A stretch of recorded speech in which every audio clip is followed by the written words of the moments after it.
ప్రతిపక్షం అన్నది అసెంబ్లీ జరుపుకోవాలన్నది ప్రభుత్వానికి ఉండాలి. ప్రతిపక్ష వాయిస్ వినిపించాలి, వినబడాలి అని ప్రభుత్వానికి ఉండాలి.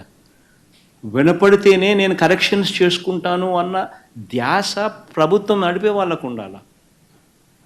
ఎప్పుడైనా కూడా ప్రభుత్వం నడిపే వాళ్ళు they should be open to correction. If they are not open to correction then you will never learn the mistakes. విననప్పుడు, కనపడనప్పుడు, వినకూడదు అని అనుకున్నప్పుడు నువ్వు తప్పులు చేస్తూనే పోతావు. That is what you doing.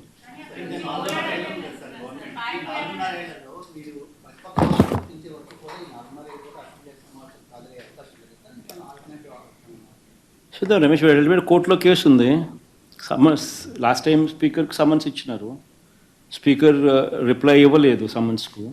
మళ్ళా కోర్టు నిన్న మళ్ళీ సమన్స్ ఇచ్చింది స్పీకర్కు రిప్లై చేయమని చెప్పి సెక్రటరీకి. సో రిప్లై ఈక తప్పదు. రిప్లై ఇచ్చిన తర్వాత అది నిలబడదు. ఎందుకంటే ఉండేది మేము తప్ప ఇవ్వడం లేం ప్రతిపక్షంగా. వేరే ఇంకొక పార్టీ ఎవడన్నా ఉంటే నువ్వు కనీసం వాళ్ళకి ఇస్తున్నాను ఈయనకు బదులు అని చెప్పేదానికి ఇంకొక పార్టీ లేదు అక్కడ.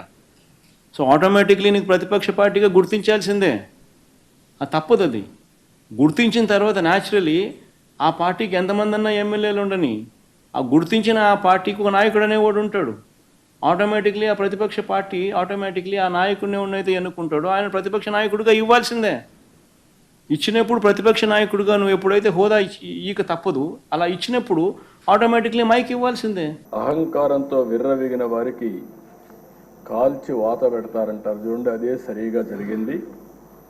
ఆ రోజు మాట్లాడినప్పుడు వై నాట్ 175 అంటే వై నాట్ 175 కాదు, నీకు ఇచ్చేది 11 అని చెప్పి 11 సీట్లతో గెలిపించారు.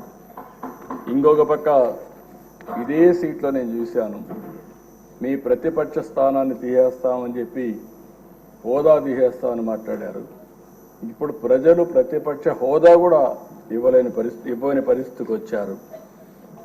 ఇంకొక పక్కన మనం గుర్తుపెట్టుకోవాల్సింది, ఇవన్నీ కూడా అహంకారం. అలాంటి అహంకారంతో ముందుకు పోతే ఇదే అవుతుంది. నా చరిత్రలో 2 సార్లే ప్రతిపక్ష హోదా అనేది నాయకులు ఇచ్చేది కాదు, ప్రజలు ఇచ్చేది. అంటే ప్రజలు ఓట్లు వేసినప్పుడు 10% సీట్లు గెలిస్తే ఆ గెలిచిన పార్టీకి ప్రతిపక్ష హోదా వస్తుంది. లేకపోతే మెజారిటీ మనం గెలిస్తే మనం ఇక్కడ అసెంబ్లీకి వస్తాం, మెజారిటీ ఉంటే గవర్నమెంట్ ఫామ్ చేస్తాం. అట్లా కాకుండా ప్రతిపక్ష హోదా కావాలి, ఇవ్వకపోతే నేను అసెంబ్లీకి రానని డిమాండ్ చేసే నాయకుడు నా చరిత్రలో ఎప్పుడు చూడలేదు. 40 స్వతంత్ర భారతదేశంలో ఎవరు అడుగుండరు. అంటే మనం గుర్తుపెట్టుకోవాల్సిన ఒక వ్యక్తి యొక్క వ్యక్తిత్వం, ఆలోచన విధానం, డిమాండ్ చేయడం, డిక్టేట్ చేయడం, శాసించడం, ఇవన్నీ కూడా ప్రజాస్వామ్యంలో ఎప్పుడు కూడా ఉండవు. అలాంటి జరిగే పరిస్థితి వచ్చింది. ఎప్పుడు కూడా ప్రజాస్వామ్యాన్ని మనం గౌరవించాల్సిన అవసరం ఉందని చెప్పి కూడా నేను మీకు తెలియజేస్తున్నా. అయితే ఏది ఏమైనా ప్రజలు ఒక చైతన్యంతో బాధ్యతతో ఓటేసి కూటమి ప్రభుత్వాన్ని గెలిపించారు.